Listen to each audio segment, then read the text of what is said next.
Bismillahirrahmanirrahim. Assalamualaikum warahmatullahi wabarakatuh. Innal hamdalillah nahmaduhu wa nasta'inuhu wa nastaghfiruh wa na'udzu billahi min shururi anfusina wa min sayyiati a'malina. Man yahdihillahu fala mudilla lahu wa man yudlil fala hadiya lahu.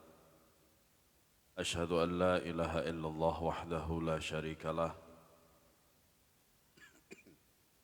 وأشهد أن محمدا عبده ورسوله اللهم صل وسلم وبارك على نبينا محمد وعلى آله وأصحابه أجمعين. Ma'asyiral muslimin a'azanallah wa yakum. Melanjutkan pembahasan bab ke-38, dalil selanjutnya yaitu halaman 417.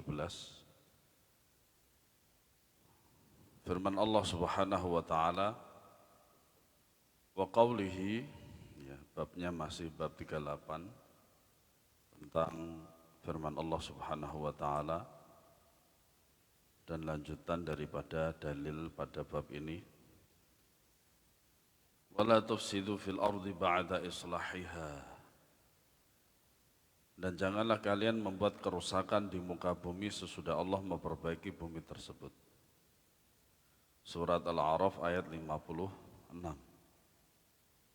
ini bentuk larangan Allah Subhanahu wa taala kepada hambanya. Mana ayat secara global Allah melarang hamba-hambanya dari berbuat kerusakan di muka bumi dengan berbuat maksiat dan menyuruh untuk taat kepada para makhluk dalam kemaksiatan kepada Sang Pencipta.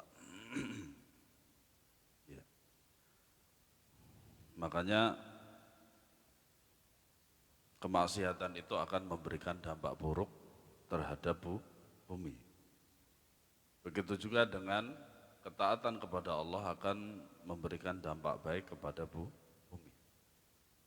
Dan bahkan dalam sebuah hadis disebutkan apabila seorang dia bermaksiat, maka tanah itu nanti akan bersaksi pada Allah bahwasanya dia berbuat maksiat.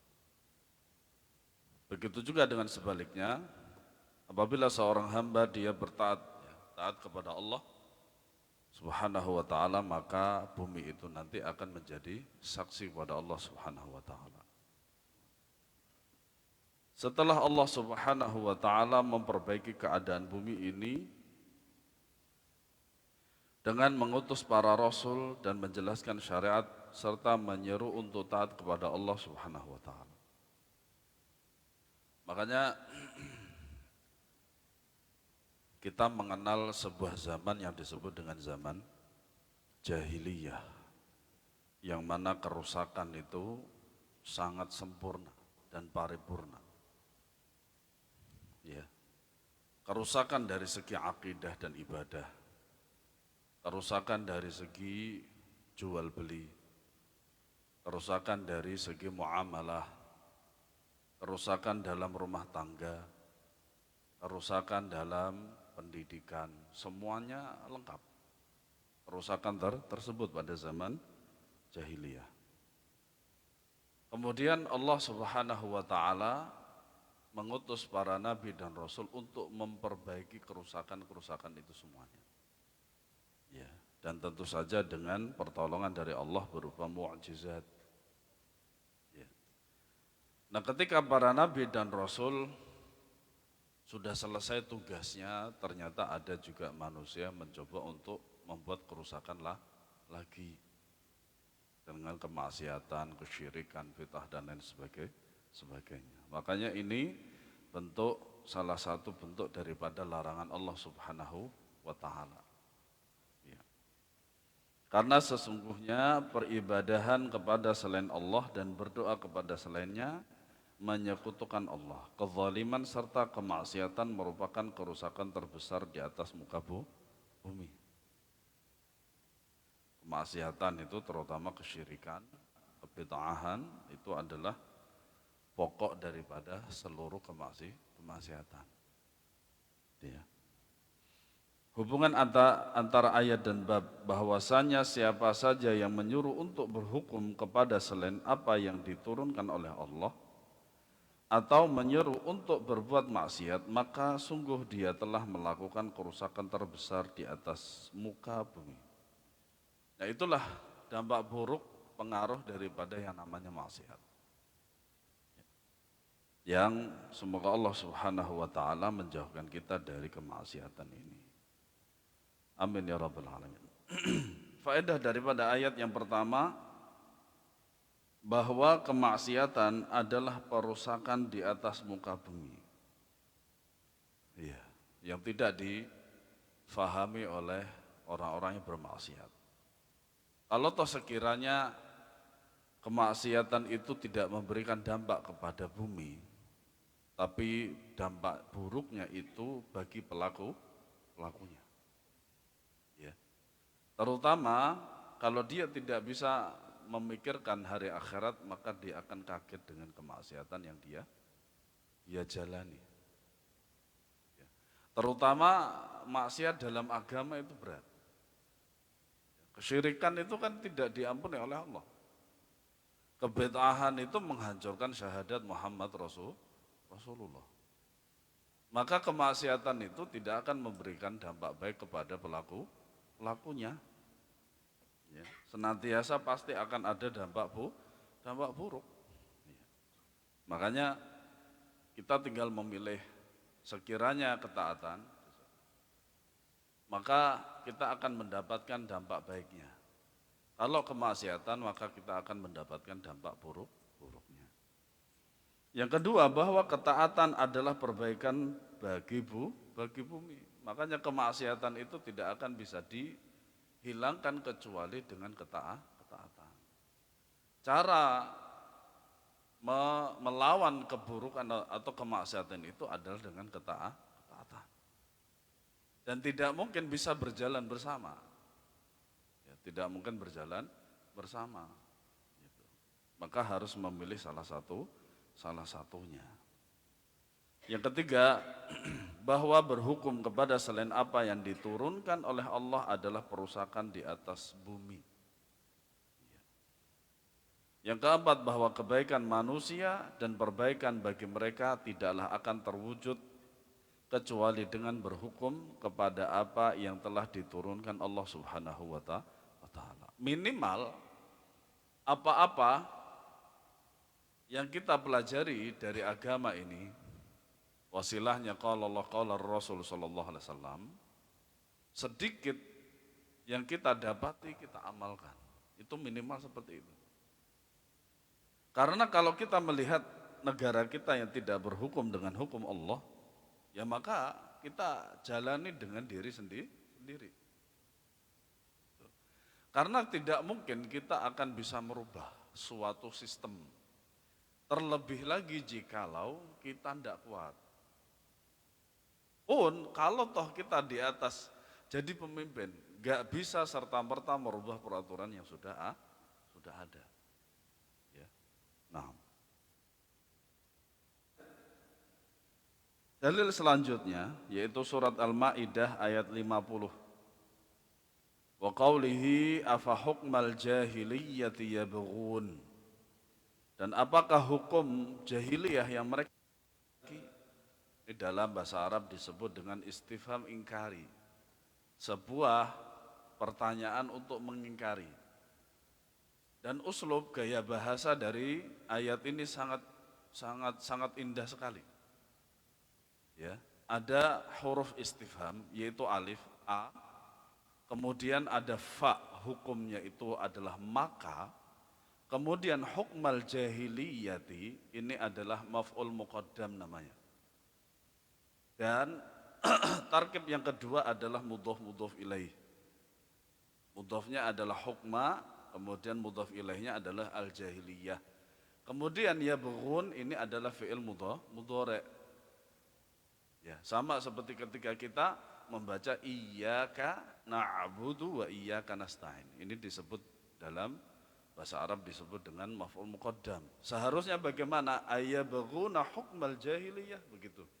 Kalau susunan sederhananya dari bahasa Arab begitu. Ayabghuna hukmal jahiliyah begitu. Nah, itu sedikit pembahasan bahasa Arabnya. Kemudian lanjutannya dari surat itu, ayat itu, wa man ahsanu minallahi hukman liqaumin yuqinun. Dan siapakah yang hukumnya lebih baik daripada hukum Allah bagi orang-orang yang yakin. Iya. Mana ayat secara global Allah Ta'ala mengingkari orang-orang yang keluar dari hukum Allah Ta'ala yang mengandung semua kebaikan dan keadilan dan mencegah dari semua kejelekan. Kepada selainnya dari pendapat-pendapat hawa nafsu dan istilah-istilah yang dibuat oleh manusia tanpa ada sandaran dari syariat Allah.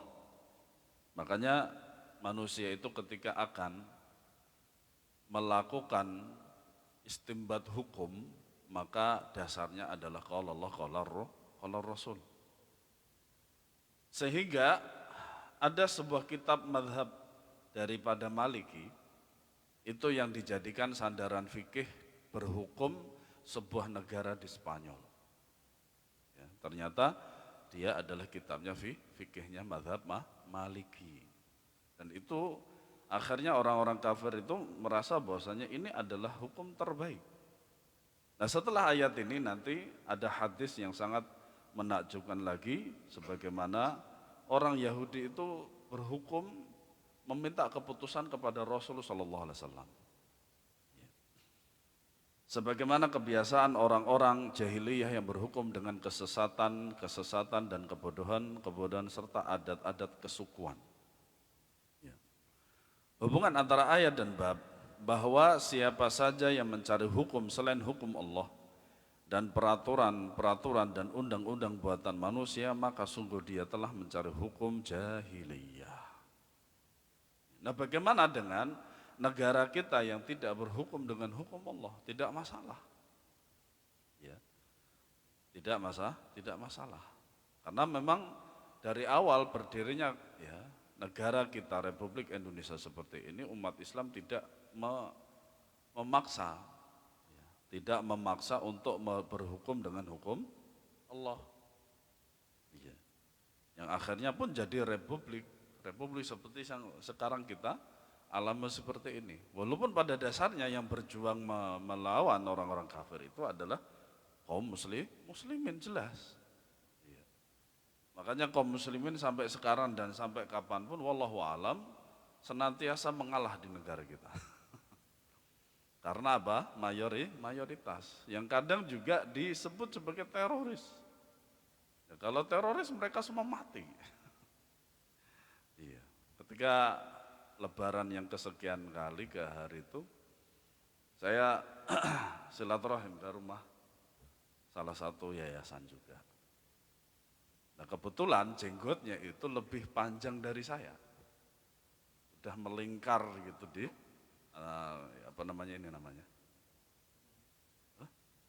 Anggit Jamang, kalau Jawa Timur Godek. Tuh. Ini udah melingkar ini, lebih panjang dari saya. Nah, setiap saya ke sana, setelah selesai saya ini pulang, warga sekitar mengatakan teroris. Ini untuk kesekian kalinya titel teroris itu disematkan kepada saya dan teman-teman. Kang, antum bilang aja, kalau teroris ente mati loh. Saya gituin sekalian gitu kan. Kalau sekiranya teroris, ya para jamaah sekalian, teroris itu adalah jamaah yang tertutup sekali. Sangat tertutup gitu loh. Hanya gara-gara jenggot. Nah, yang kemarin sebelum Ramadan itu atau mungkin Ramadan itu yang sebuah film pendek yang dibuat sama Gus dari Blitar itu loh, yang boleh bertukar pasangan. Ini kita juga kena. Kenapa demikian? Karena yang perempuan bercadar serba hitam, kemudian yang laki-laki berjenggot jingkrang sama seperti kita kena lagi seperti itu. Kadang korban dijadikan pelaku. Ya itu memang seni dalam sunnatullah gitu dakwahnya para jamaah sekalian. Nah kita mampu tidak untuk menjelaskan itu. Hanya gara-gara tidak berhukum dengan hukum Allah Subhanahu wa Ta'ala. Ya, padahal kita berusaha untuk menegakkan apa hukum Allah. Kita mempelajari qala Allah qala Rasul, kemudian kita mengamalkan sedikit-sedikit pelan-pelan, ya, dan seterusnya. Faedah ayat kewajiban yang pertama, kewajiban berhukum kepada syariat Allah. Maka kita harus mempelajari dan kita amalkan. Minimal individu dulu, belum bisa apa secara negara, tidak masalah, ya. Yang kedua, bahwa apa-apa yang menyelisihi syariat Allah maka itu termasuk hukum jahiliyah. Ya. Dan para ulama telah menjelaskan, ya, keadaan negara yang tidak berhukum dengan hukum Allah. Sekarang ada yang negara yang mencoba untuk menyaingi daripada Saudi Arabia, itu Pakistan. Karena Pakistan memang terkenal dengan kuatnya mereka berpegang teguh dengan qala Allah qala Rasul. Yang ketiga, penjelasan tentang keistimewaan hukum-hukum syariat, yaitu bahwa hukum syariat adalah segala kebaikan, keadilan dan kasih sayang. Silakan buktikan. Hukum Allah semuanya ada di situ. Yang keempat, tapi bagi seorang mukmin, orang yang beriman pada Allah, tidak perlu pembuktian. Kenapa demikian? Karena mempercayai firman Allah itu bentuk keimanan. Adapun nanti ada pembuktian, itu adalah bonus. Nah maka bagi orang yang beriman, tidak mungkin dia itu ragu-ragu terhadap firman Allah, ya, walaupun tanpa pembuktian ilmiah. Ya. Seperti apa? Nabi SAW bersabda bahwasanya di salah satu lalat itu, di sayapnya ada racun dan di satunya ada penawar. Tidak perlu pembuktian ilmiah, kita 100% percaya hadis Nabi. Nah seperti itu, justru kalau nggak percaya itu ujian keimanan bagi kita. Apakah kita akan beriman dengan setelah adanya pembuktian itu atau beriman dengan 100% dengan sabda Nabi SAW. Nah itu kadang membahayakan juga, ya. Yang keempat, bahwa undang-undang buatan manusia dan aturan barat adalah kekufuran. Ya, makanya ada yang mengatakan bahwasanya hukum-hukum yang ada di Indonesia ini adalah tinggalan apa? Belanda. Ya enggak masalah karena bentuk negara kita kan republik dan tidak berhukum dengan hukum Allah, enggak masalah. Ya, sedemikian. Kemudian dalil yang selanjutnya hadis dari Nabi SAW. An Abdullah bin Amr radhiyallahu anhuma anna Rasulullah sallallahu alaihi wasallam qala la yu'minu ahadukum hatta yakuna hawahu taba'an lima ji'tu bihi. Nah itu tadi yang saya jelaskan tentang ujian keimanan, penguatnya hadis ini. Qala an-Nawawi haditsun sahihun rawainahu fi kitabil hujjah bi isnadin sahihin.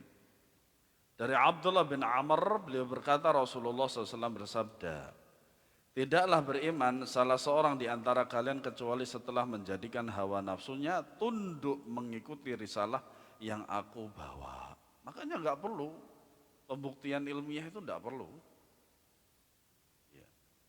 Pembuktian ilmiah itu ya hanya sekedar bonus saja, bukan yang utama. Yang utama itu ketika sampai hadis ini kepada kita dari Nabi SAW, dan itu hadisnya hadis sahih, maka wajib bagi kita untuk mempercayainya, mengimaninya 100%. An-Nawawi berkata, ini salah seorang ulama Syafi'iyah, ya, mazhab Syafi'iyah, berkata ini adalah hadis sahih, telah sampai kepada kami. Tentu saja dengan vonis cara takhrijnya Al-Imam An-Nawawi. Makanya dulu dikatakan bahwasanya as-sahhu kitabil hadis ba'da kitabillah itu adalah al-musnad. Apa ya? Bukan al-muwatta', afwan. Al-Imam Syafi'i rahimahullah mengatakan bahwasanya kitab yang paling sahih setelah Al-Quran adalah kitab muwatta'nya Al-Imam Malik. Nah itu tentu saja berbeda dengan cara takhrijnya setelah para ulama ratusan tahun setelah beliau, setelah Imam Syafi'i rahimahullah.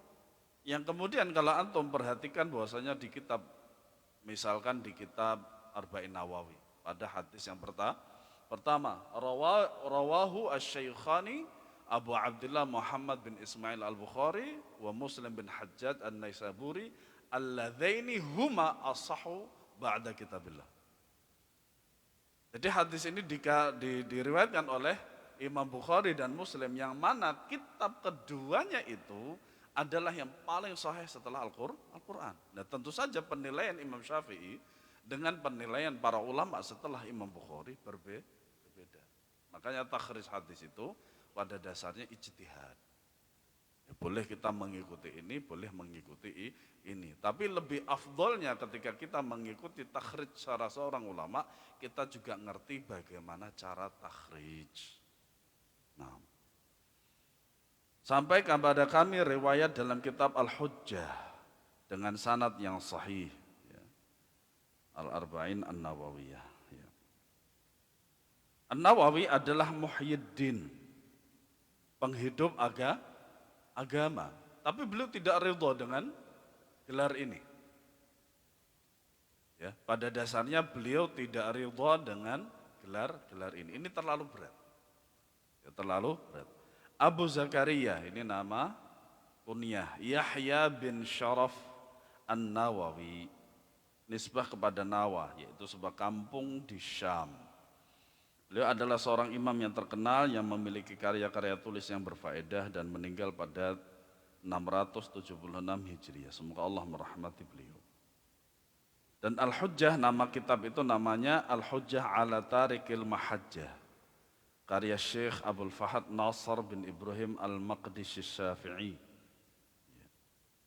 Nah, pada hadis ini, pada sanadnya, pada pembicaraan. Nah, ini diantara seni ilmu hadis. Ya, ada secara riwayat hadis itu dhaif, lemah dan tidak bisa dijadikan hujjah. Kecuali yang pertama ada syawahidnya. Syawahidnya itu adalah ada hadis-hadis yang semakna secara matan atau secara riwayat. Sehingga hadis itu yang tadinya dhaif terangkat menjadi hasan li ghairihi atau sahih li ghairihi. Ya. Tetapi maknanya dapat dipastikan sahih. Nah, ini kadang riwayatnya tidak sahih tetapi maknanya sahih.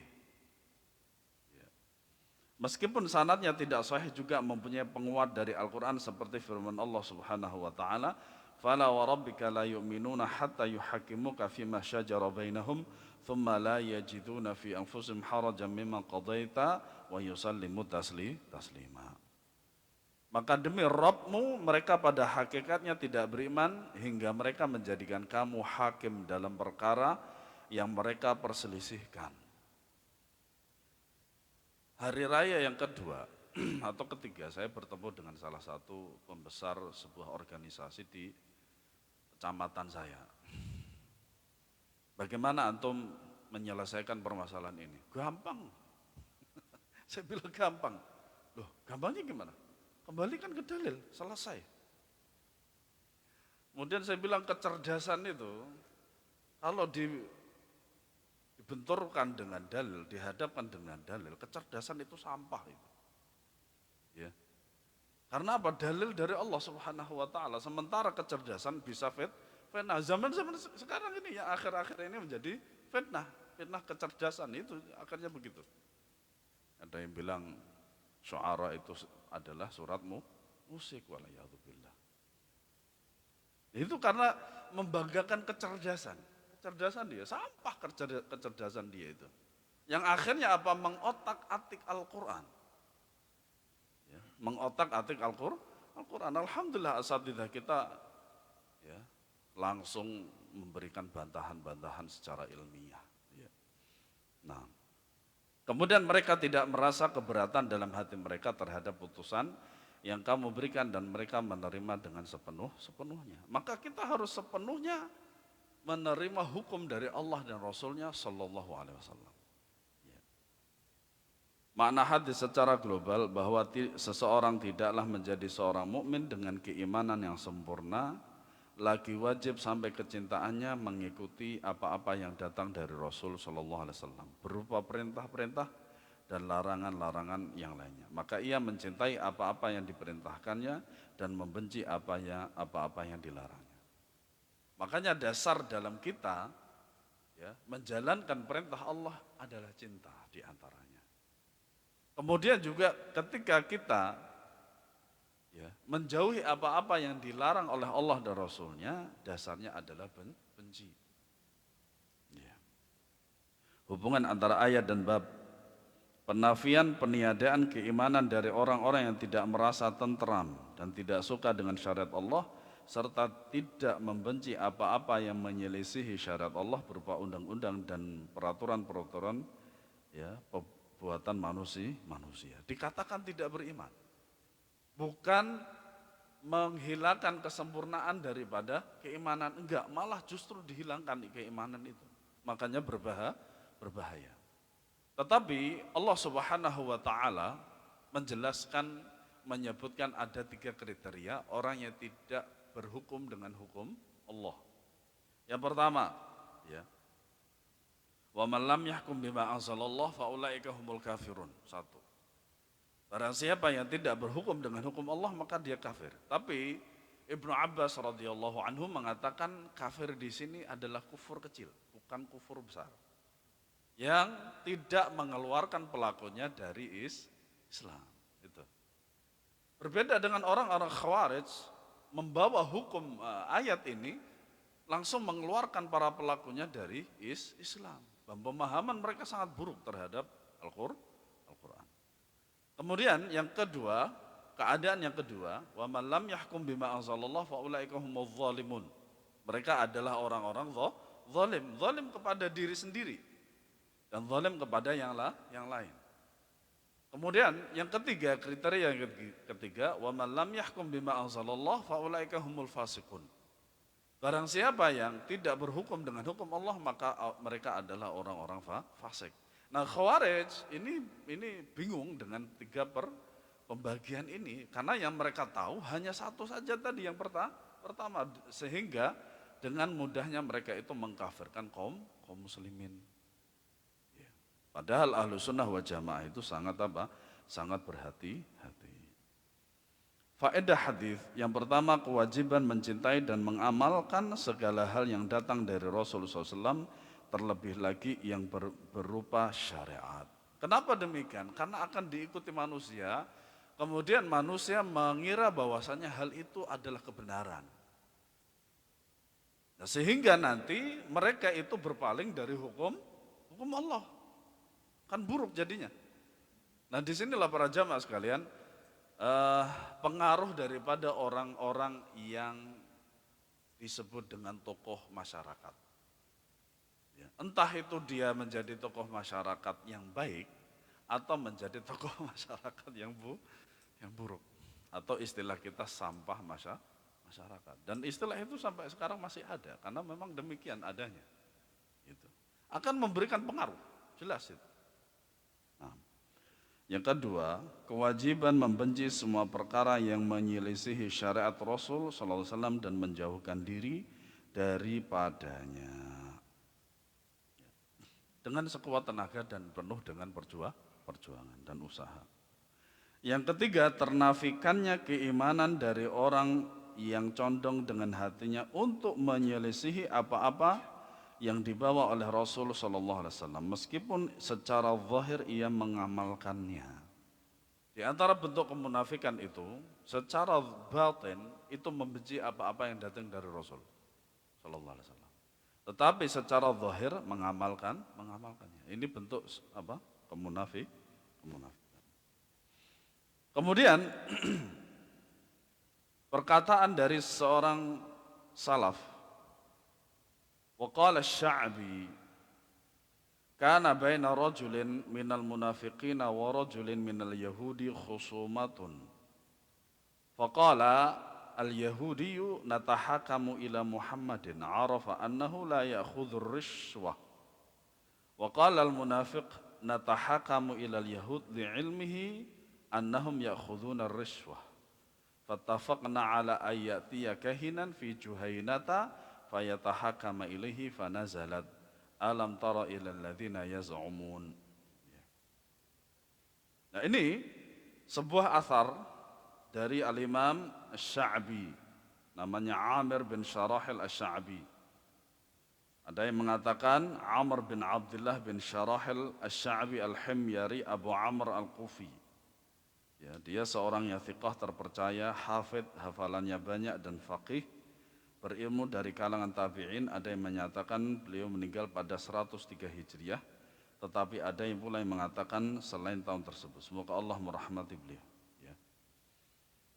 Terjadi perselisihan antara seorang dari kalangan munafiqun, ya, dan seseorang dari Yahudi. Berkatalah orang Yahudi itu, kita berhukum kepada Muhammad. Padahal dia seorang Yahudi. Ya kadang begitu. Yahudi itu akan melakukan sesuatu kalau menguntungkan dia. Antum tahu kan hadis tentang pohon gorkot itu? Pohon gorkot itu, hadis tentang pohon gorkot itu diimani oleh mereka. Dan kemudian mereka mengamalkan hadis itu. Karena Nabi SAW mengatakan itu adalah pohonnya Yahudi. Dan ajibnya ketika mereka mendengar hadis ini, mereka memperbanyak pohon gorkot. Kenapa demikian? Pada Yaumul Qiyamah nanti, menjelang Yaumul Qiyamah itu, pohon gorkot itu akan melindungi mereka. Tidak mungkin nanti menjelang Yaumul Qiyamah itu ada bom, ada tembak, ada granat, gak ada. Semuanya kembali kepada zaman lampau, pedang, manjanik, tombak, panah dan seterusnya. Ajib gitu loh. Tapi ini hadis menguntungkan mereka, tapi di satu sisi lain ini hadis sebenarnya untuk kita. Artinya apa? Yang kita harus persiapkan bahwasanya gharqat itu harus ditebang. Kecuali itu kalau wilayah mereka, kita yang kaum muslimin nanti tidak bisa memasuki wilayah mereka. Itu. Artinya apa? Yahudi dimanapun berada tetap akan ketahuan sampai kepada pohonnya mereka gharqat itu. Dan kaum muslimin lah yang akan membunuhi mereka. Ajibnya ini percaya kepada Nabi Muhammad SAW. Karena dia mengetahui bahwa beliau tidak mau menerima suap. Adapun Yahudi sudah terbiasa dengan yang namanya riba. Riswah juga sama. Mereka sudah masuk di situ semuanya, gitu kan. Nah, ternyata mereka mengetahui kalau Nabi Muhammad SAW itu sangat anti dengan yang semacam ini, makanya mereka datang. Sementara orang munafik itu berkata, kita berhukum kepada orang-orang Yahudi karena dia mengetahui bahwa orang-orang Yahudi suka menerima suap. Nah, di dalam athar ini terdapat sebuah rahasia yang terbuka, yaitu di antara salah satu sifat aslinya orang-orang Yahudi. Oleh karena itu keduanya bersepakat untuk mendatangi seorang dukun dari suku Juhainah. Lalu mereka berdua berhukum kepadanya, maka turunlah ayat. Ya. Surat An-Nisa ayat 60. Ya. Makna hadis secara global. Asy-Sya'bi rahimahullah meriwayatkan bahwa ayat yang mulia ini, yaitu surat An-Nisa ayat 60 ini, diturunkan karena adanya seseorang yang menyatakan beriman tapi dia ingin berhukum kepada selain Rasul Shallallahu Alaihi Wasallam karena ingin lari dari hukum yang adil. Nah, para jamaah sekalian, mungkin antum pernah mendengar atau pernah membaca sebuah statement yang sangat buruk sekali. Larangan adalah perintah. Pernah enggak? Pasti pernah. Artinya apabila ada sesuatu yang dilarang itu berarti diperintah. Misalkan jangan merokok, no smoking, tapi dia malah merokok. Ketahuilah bahwasannya jiwanya sudah rusak dan busuk. Ya. Kalau dia memahami bahasa Indonesia dengan baik, yang namanya dilarang itu ya Dilarang. Diperintah itu diperintah. Sejak kapan dilarang jadi diperintah? Kan busuk itu jiwanya. Otaknya pun juga sudah sliding gitu. Seperti itu. Nah, padahal tertulis jelas di situ. Masa nggak ngerti gitu loh. Makanya kadang ada yang mengatakan sebenarnya bungkus rokok itu sebenarnya untuk orang-orang yang buta, nggak bisa baca. Sudah jelas di situ. Ya, konsekuensi daripada ngerokok masih tetap aja kelepas-lepas. Nah,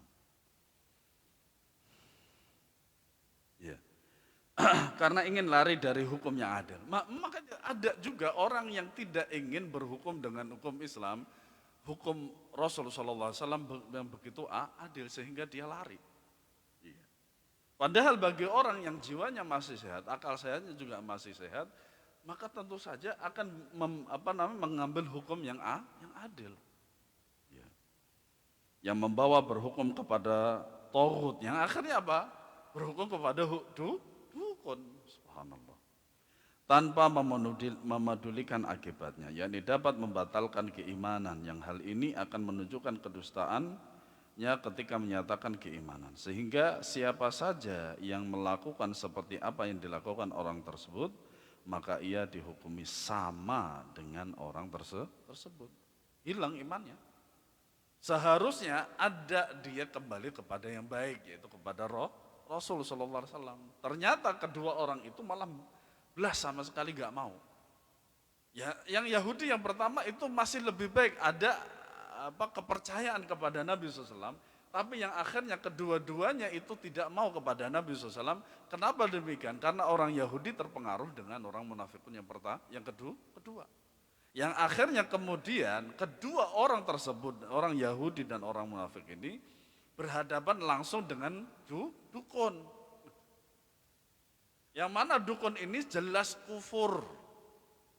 Bertanya saja tanpa membenarkan itu tidak diterima sholatnya 40 hari.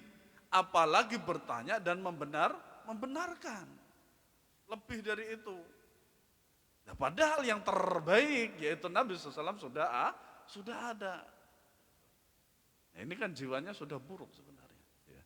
Nah, hubungan athar dan bab bahwasanya berhukum dengan selain syariat Allah dapat membatalkan keimanan kepada Allah dan kepada kitab-kitabnya. Faedah athar yang pertama, kewajiban berhukum kepada syariat Allah. Ya. Yang kedua, bahwa berhukum dengan selain syariat Allah dapat menghilangkan keimanan. Saya pernah berdialog dengan orang yang pertama terjangkiti Khawarij. Tapi ini terjadi di Saudi Arabia. Iya. Yang pertama orang Saudi sendiri yang nggak lain kecuali dia adalah anak dari majikan saya dulu. Sehingga dia sampai sekarang di penjara gara-gara itu. Karena dia Khawarij. Ya dia memaksakan untuk berhukum dengan hukum Allah. Loh padahal negaranya sudah berhukum dengan hukum Allah loh.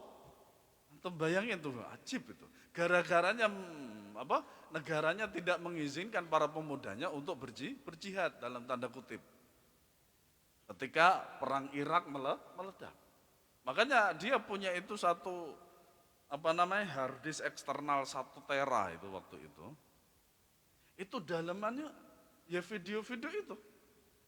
Dia pernah ke Irak, pernah ke Afghanistan, itu. Sampai dia pernah ditangkap oleh tentara Amerika. Di penjara 6 bulan, kemudian dikasih duit apa sih namanya? Ditebus. Ditebus oleh bapaknya, seminggu sampai Saudi dinikahkan. Ternyata gak sembuh. Padahal anaknya sudah 2. Gak sembuh. Yang akhirnya sebelum saya pulang tahun 2010 dia sudah di penjara lagi. Seperti itu. Yang kedua orang kita sendiri. Orang kita sendiri. Jadi sempat saya tanya, antum kenapa kok terlalu memaksakan hukum Islam itu kepada suatu negara yang tidak berhukum dengan hukum tersebut? Ya memang dia nggak bisa jawab. Ya karena kita harus begini, oh iya betul, betul. Ayat ini akan lebih tepat, bukan berarti di Indonesia nggak tepat, enggak.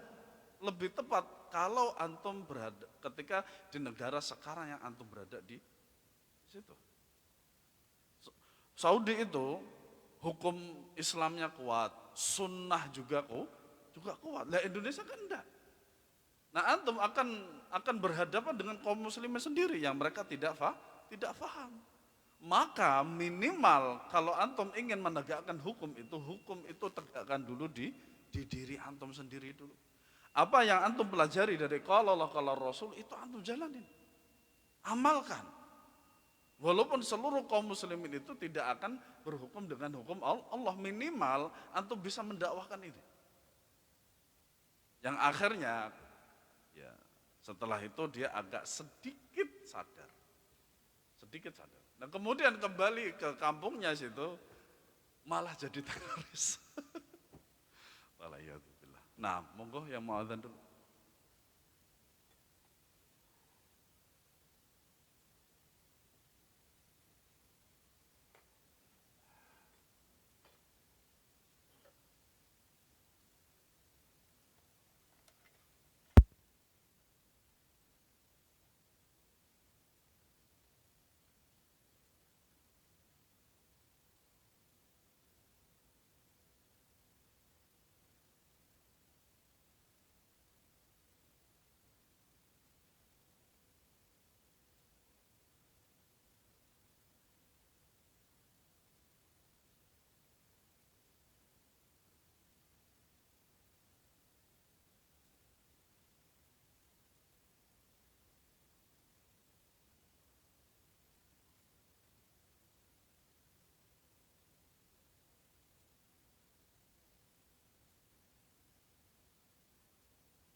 Bismillahirrahmanirrahim.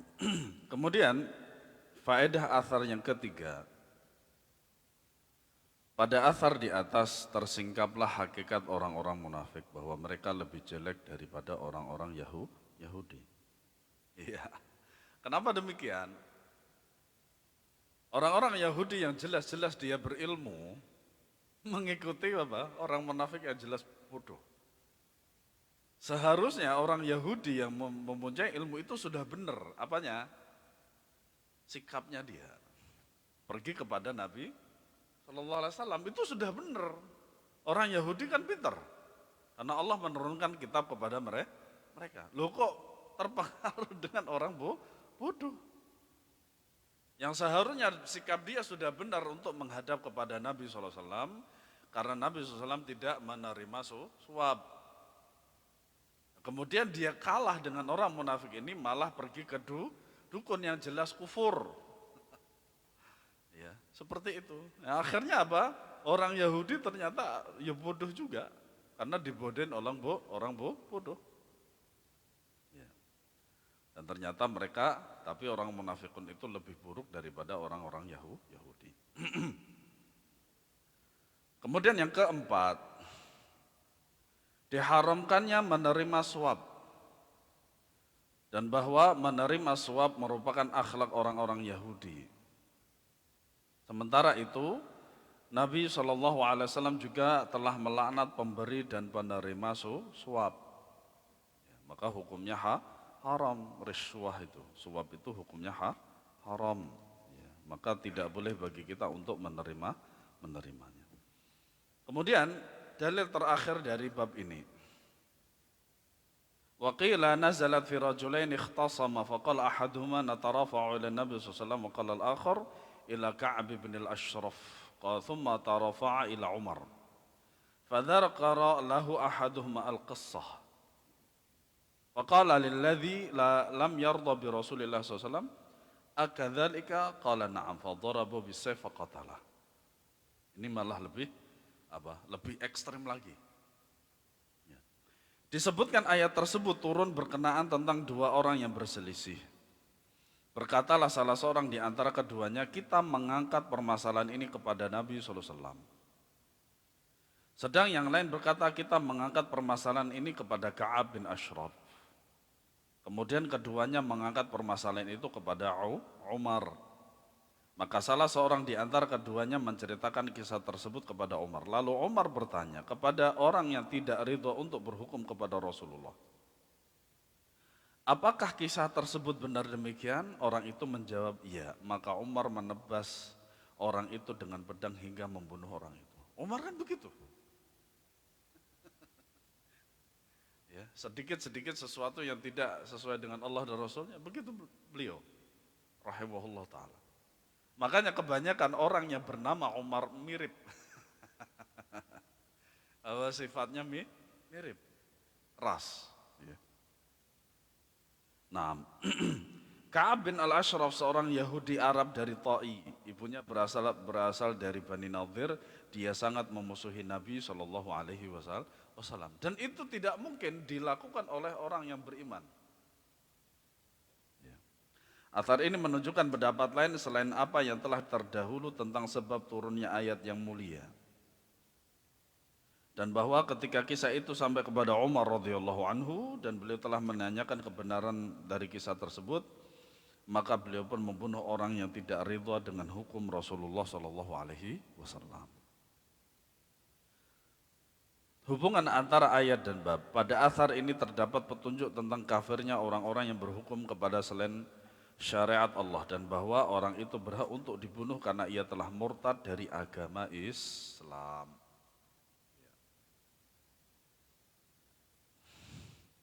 Faedah athar yang pertama, bahwa berhukum kepada selain Allah Ta'ala dan Rasulnya untuk memutuskan perkara ketika terjadi perselisihan adalah murtad keluar dari Islam.